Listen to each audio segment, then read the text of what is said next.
ఒకప్పుడు మా స్కూల్లో స్టూడెంట్స్ అందరూ ప్లాస్టిక్ బాటిల్ యూజ్ చేసేవారు. But now everyone is using steel bottle.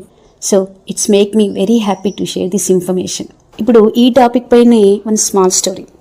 Plastic నువ్వేం చేస్తావు అని అడిగితే అప్పుడు బాటిల్ నవ్వుతూ, చూడటానికి ఎంతో స్టైలిష్గా డిఫరెంట్ కలర్స్తో తక్కువ కాస్ట్లో దొరికే నేను యాంటీమోనీ, టాయిలెట్స్, బిస్ఫినాల్ ఇలాంటి హానికరమైన కెమికల్స్తో తయారవుతాను.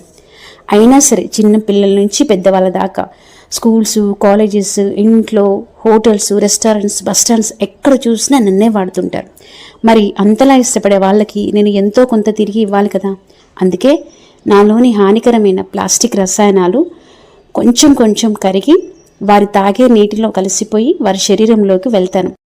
అలా శరీరంలోకి వెళ్ళిన నేను నాలోని హార్మ్ఫుల్ కెమికల్స్ సరిగ్గా జీర్ణం కాక జీర్ణ సంబంధ సమస్యలు అక్కడి నుంచి రక్తంలో, శరీరంలో, అవయవాల్లో ఉండిపోయి హార్మోన్ బ్యాలెన్స్ని డిస్టర్బ్ చేస్తాను. వ్యాధి నిరోధక శక్తిని కూడా తగ్గిస్తాను.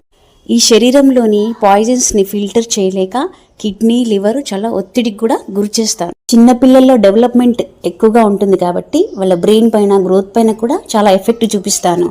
ఇంకా ఏంటంటే హాట్ వాటర్, సన్లైట్కి ఎక్స్పోజ్ చేసినప్పుడు నా నుండి ఈ మైక్రో ప్లాస్టిక్లు ఇంకా ఎక్కువ మొత్తంలో నీటిలో కలిసిపోయి ఇంకా ఎక్కువ రిస్క్ని నేను కలుగజేస్తాను. ముఖ్యంగా నర్సరీ, స్కూల్, కాలేజ్ వరకు 10 నుంచి 15 సంవత్సరాల వరకు కంటిన్యూస్గా నన్నే వాడటం వల్ల క్యాన్సర్ రిస్క్ కూడా ఎక్కువగానే ఉంటుంది. నా వల్ల మనుషులకే కాదు, నేను భూమిలో కరగడానికి 100 ఏళ్ళు పడుతుంది. కాబట్టి నేల కాలుష్యం కూడా చేస్తాను.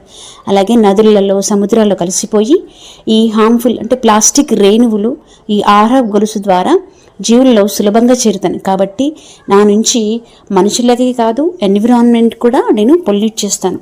ఇన్ని భయంకరమైన నిజాలు తెలిసి కూడా నన్ను వాడటాన్ని ఏమాత్రం ఆపరు. కాబట్టి తగ్గేదేలే అని చాలా గ్రేట్గా ఫీల్ అవుతాను.